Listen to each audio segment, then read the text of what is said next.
भागलपुर बिहार से शैलेंद्र कुमार गुप्ता यूपी आज तक। भागलपुर 12 मई 25 अलीगंज भागलपुर में श्री श्री आनंद मूर्ति जी का 104वां जन्म महोत्सव का आयोजन। भागलपुर स्थित अलीगंज आनंद मार्ग कॉलोनी में श्री श्री आनंद मूर्ति का हर्षोल्लास के साथ 104वां जन्म महोत्सव का आयोजन किया गया, जहां काफी संख्या आनंद मार्ग से जुड़े अनुयायियों ने हिस्सा लिया।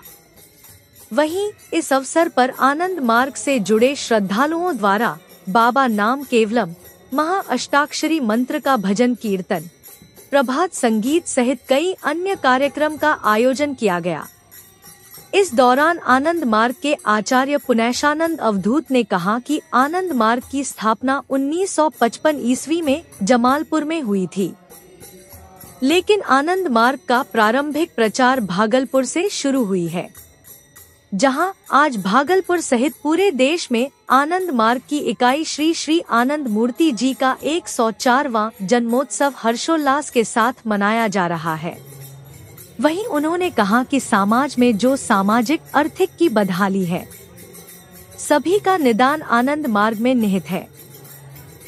आनंद मार्ग में प्रभात रंजन सरकार का दिया हुआ एक ऐसा प्रारूप है जो दुनिया के सभी धार्मिक संस्थाओं से अलग है। वहीं कार्यक्रम में आचार्य पुण्यशानंद अवधूत, आचार्य अनुपलाल, आचार्य कृपानंद अवधूत, भूक्ति प्रधान भिक्तर जी, विकास कुमार, पिंटू जी सहित काफी संख्या में आनंद मार्गी अनुयायी मौजूद थे।